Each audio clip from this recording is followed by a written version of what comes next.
मैं दीनदयाल शर्मा आज कक्षा एकादशी एवं द्वादशी के लिए छंद प्रकरण लेकर आए हैं। बच्चों, छंद का अध्ययन करने से पूर्व हमको छंद की कुछ सामान्य जानकारी लेना अति आवश्यक है। गति क्या है, गण कैसे लगाते हैं, इन सब की चर्चा करना अति आवश्यक है, जब ही हमारे छंद समझ में आ सकेगा।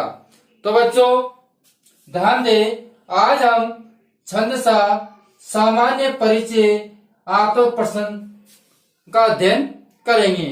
कुछ छंद से संबंधित सामान्य प्रश्न हैं। इन प्रश्नों को हम ध्यान में रखकर ही छंद को कर सकते हैं।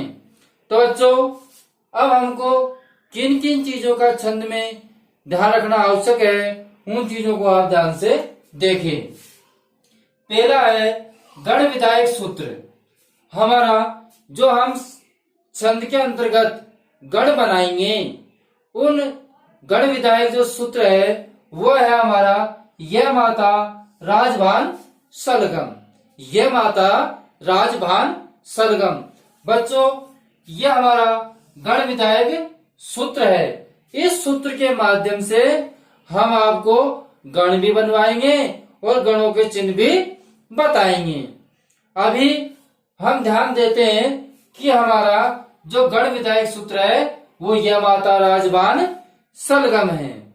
इसी प्रकार अगली जो बात है गण। अब गण कितने प्रकार के होते हैं? जब हमने गणों को पढ़ा तो ध्यान में आना चाहिए गण कितने प्रकार के होते हैं। तो बच्चों गण 8 प्रकार के होते हैं। कितने प्रकार के होते हैं बच्चों? 8 प्रकार के गण होते हैं। कितने प्रकार के? 8 प्रकार के। 8 प्रकार के गण होते हैं। पहला है हमारा यगण, मगण, तगण, रगण, जगण, बगण, नगण और सगण। अब बच्चों ये मैंने 8 प्रकार कहां से लिखे हैं? ये देखिए, मैंने आपको बताया था कि गण विधायक सूत्र से। तो ये से तो यगण बना, मैं से मगण, ते से तगण, रे से रगण, जे से जगण, भय से भगण, ने से नगण, से सगण, ये बनी। तो ये 8 हमारे गण हुए। अब आप को ध्यान में आया होगा कि यहां तक तो सगण तक तो बता दिया, लेकिन ल और ग और मैं ये रह गया। तो बच्चों ये ध्यान दे, जो ल है इससे हमारा लघु बनेगा। ले से क्या बनेगा? लघु बनेगा। इसी प्रकार ग और मैं, ग और मैं, तो मैं आता है तो हम संयुक्त वर्ण अगर किसी में जोड़ते हैं तो वो हमारा गुरु बनता है। तो यहाँ पर ले से लघु और गे से गुरु बना। अब बच्चों हमारा गण तक हम समझ गए। अब हम आगे पढ़ते हैं कि गण में वर्ण कितने होते हैं। गण में वर्ण कितने होते हैं? तो बच्चों गण में जो वर्ण होते हैं वो हमारे कितने होते हैं? 3 वर्ण होते हैं। कितने वर्ण होते हैं बच्चों? 3 वर्ण एक गण में होते हैं। 3 वर्णों से हमारा एक गण बनता है। कि गण की क्या परिभाषा है? तो अब अध्ययन करेंगे गण की परिभाषा। तो बच्चों गण की परिभाषा में गुरु, लघु इत्यादि के निश्चित क्रम को जो 3 वर्णों से युक्त हो उसे गण कहते हैं। कहने का तात्पर्य गुरु और लघु इत्यादि के जो निश्चित कर्म है, इनका कर्म बच्चों निश्चित है। मैंने आपको पिछले वीडियो में बताया कि गुरु को लगाने के लिए क्या शर्त होनी चाहिए, लघु कब लगता है, ह्रस्व स्वर पर लघु लगता है, एवं ह्रस्व स्वर के साथ में अगर कोई संयुक्त वर्ण आता है तो उसमें हम लघु को गुरु कर देते हैं।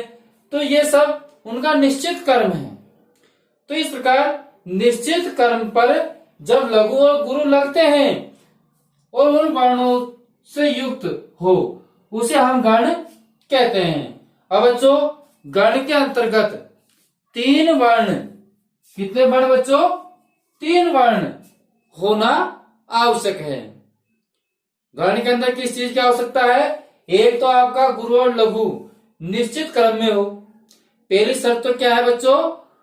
गुरु और लघु निश्चित क्रम में हो। और दूसरी शर्त है कि 3 वर्णों से युक्त हो। कितने वर्णों से युक्त हो बच्चों? 3 वर्णों से युक्त हो तो उसे हम गण कहते हैं। आपके समझ में आ गया होगा। अब बच्चों आगे ध्यान दें, गुरु और लघु की व्यवस्था। गुरु क्या है, लघु क्या है? तो बच्चों जो ह्रस्व स्वर है, जो आपके ह्रस्व स्वर है, उस ह्रस्व स्वर में कितने वर्ण होते हैं? 1 2 3 4 5। जो ये 5 वर्ण हैं, ये आपके कौन से स्वर है? ह्रस्व स्वर हैं। तो ये जो ह्रस्व स्वर हैं वो क्या होते हैं बच्चों? लघु। ह्रस्व स्वर क्या होते हैं? लघु होते हैं। इसी प्रकार जो दीर्घ स्वर हैं, आ ई उ री ए ओ औ, ये कितने बच्चों? 8। और ये कितने बच्चों?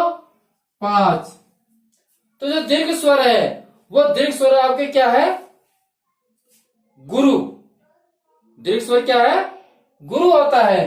अब बच्चों ध्यान दें, ह्रस्व स्वर के बाद, ह्रस्व स्वर के बाद अगर संयुक्त व्यंजन हो, ह्रस्व स्वर के बाद अगर संयुक्त व्यंजन हो, कौन सा व्यंजन हो बच्चों?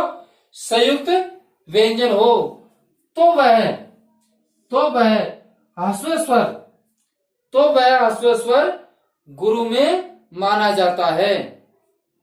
बच्चों समझ में आ गया आपके कि अगर ह्रस्व स्वर के बाद अगर संयुक्त वर्ण हो, संयुक्त वर्ण हो, जैसे कि मैंने आपको यहां बताया था कि ये ग में ए जुड़ा हुआ है लेकिन पीछे क्या है? मकार है, या कोई आपके संयुक्त वर्ण है, जैसे संयुक्त वर्ण है, 2 वर्णों से बना हुआ है, तो यह वर्ण क्या हो जाएगा? गुरु हो जाएगा। क्या हो जाएगा बच्चों? गुरु हो जाएगा। तो ह्रस्व स्वर के बाद अगर संयुक्त व्यंजन हो तो वह ह्रस्व स्वर गुरु में माना जाता है। उसकी हम गिनती किसमें करेंगे बच्चों? गुरु के अंतर्गत ही करेंगे। अब ध्यान दें, अनुस्वार एवं विसर्ग, अनुस्वार या विसर्ग हो, अनुस्वार हो या विसर्ग हो तो हम उसको गुरु होता है।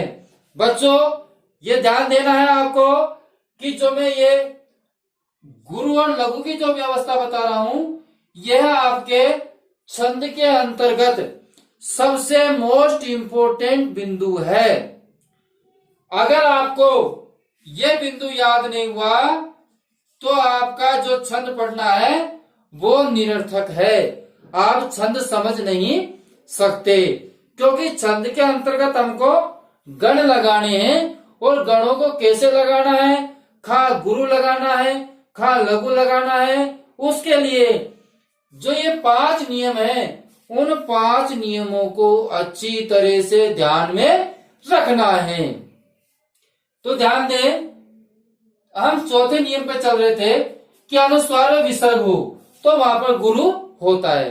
अगर अनुस्वार है, विसर्ग है, तो उस स्थान पर हम गुरु कर देंगे। ठीक है बच्चों। इसी प्रकार पाद का जो अंतिम वर्ण है, पाद का जो अंतिम वर्ण है, उस अंतिम वर्ण को हम आवश्यकता अनुसार, उस अंतिम वर्ण को आवश्यकता के अनुसार लघु या गुरु माना जाता है। बच्चों छंद के अंतर्गत अगर पाद के अंत में आवश्यकता अनुसार, अब आवश्यकता कैसे होगी? क्योंकि जैसे हमारा कोई छंद है, वो छंद के वर्ण 17 हैं। अब हमारे गणों से जो वर्ण 16 हो रहे हैं तो हम उसको लघु मान लेंगे, है ना। इसी प्रकार दो कम हो रहे तो गुरु मान लेंगे। तो हम आवश्यकता अनुसार उसको गुरु एवं लघु मानते हैं। वो हम आपको जब उदाहरण पढ़ेंगे उस समय, उदाहरण के समय इस चीज को और क्लियर कर देंगे, समझा देंगे। अब ध्यान दें बच्चों कि जो लघु का प्रतीक है, लघु का जो प्रतीक है, लघु का जो चिन्ह है वो क्या है? पाई। ये पाई का जो डंडा है ये अपने लघु का चिन्ह है। और गुरु का जो प्रतीक है ये एस का प्रतीक है। तो हम अगर लघु आता है तो इस प्रकार गण बनाएंगे, और अगर गुरु आता है तो इस प्रकार बनाएंगे। अब हम आपको गुरु और लघु के चिन्हों को भी आपको भी बताते हैं, लगाते हैं। अब हमारा अगला चिन्ह है गण के चिन्ह। हम आपके सामने गण के चिन्ह बनाएंगे और उन चिन्हों से आप लघु और गुरु को लगाना सीख जाओगे। तो बच्चों ध्यान दे, पहला जो हमारा है गण यगण। पहला कौन सा बच्चों? यगण है। कौन सा? यगण। अब बच्चों यगण का चिन्ह क्या होगा? ध्यान दीजिए, यगण का चिन्ह क्या होगा? हम 3 वर्ण लेंगे। कितने वर्ण लेंगे? 3 वर्ण लेंगे। तो यह माता, यह माता। अब ये माता पे हम चिन्ह लगाएंगे। ये पे 1 लगेगा, आ पे 2 लगेगा और ता पे 2 लगेंगे। कहने का मतलब लघु गुरु गुरु, लघु गुरु गुरु। तो बच्चों यगण का चिन्ह हो गया लघु गुरु गुरु। यह हमारे यगण का चिन्ह है। इसी प्रकार जो अगला है वो क्या बच्चों? मगण है। अगला कौन सा है बच्चों? मगण है। अब देखिए मगण का चिन्ह लगाते हैं। मगण के बाद में 3 वर्ण गुण लीजिए बच्चों। माता रा, माता रा।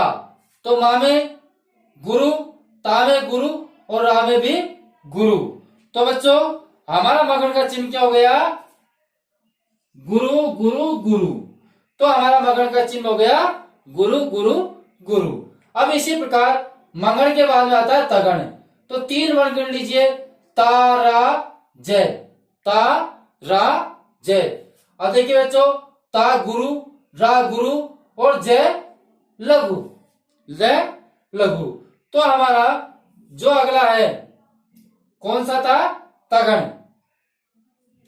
बच्चों अगला था तगण। अब तगण का चिन्ह क्या है बच्चों? गुरु गुरु लघु। क्या हो गया? गुरु गुरु लघु। यह हमारा तगण का चिन्ह हो गया। इसी प्रकार तगण के बाद में क्या है? रगण। तगण के बाद में रगण।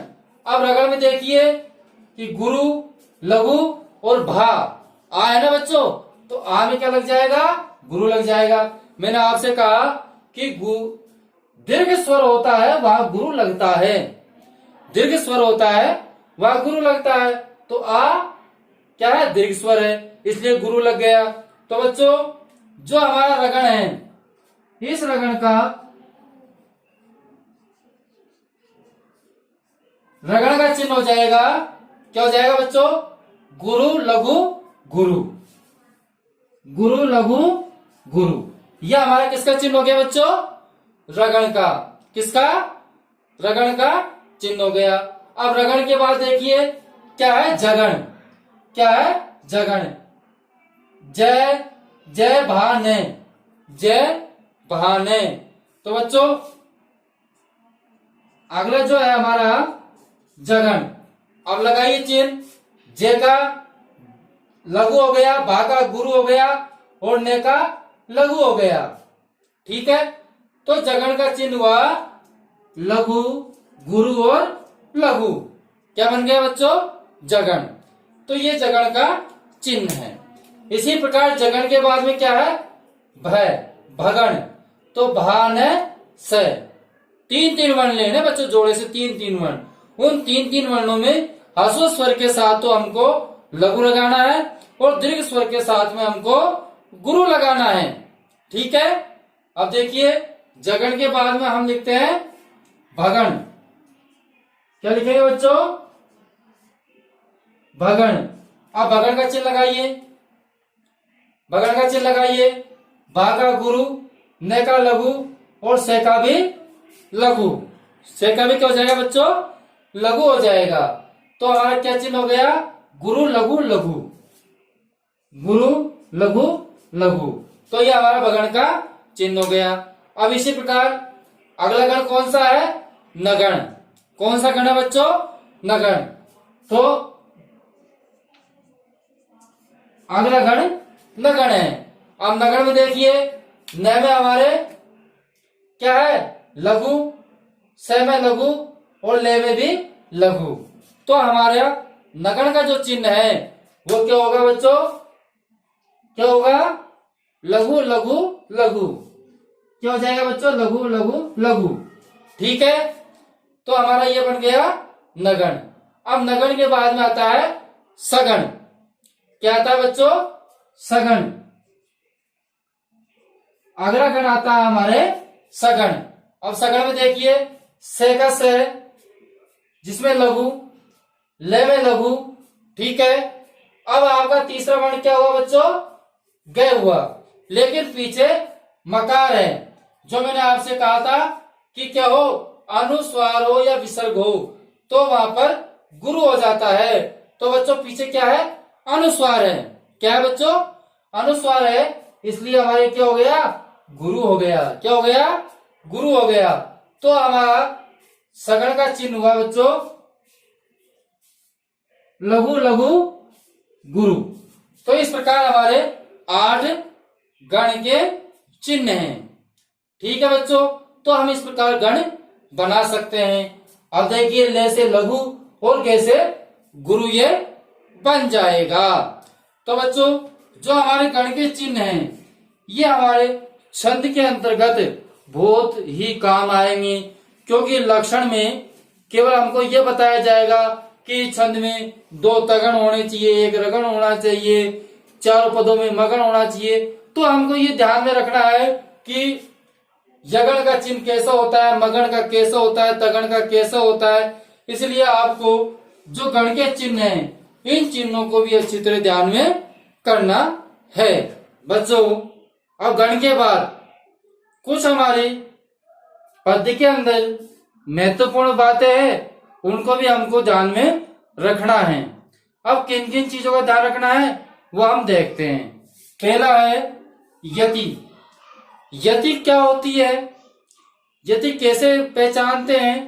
तो बच्चों देखिए, यति विच्छेदे संगीता।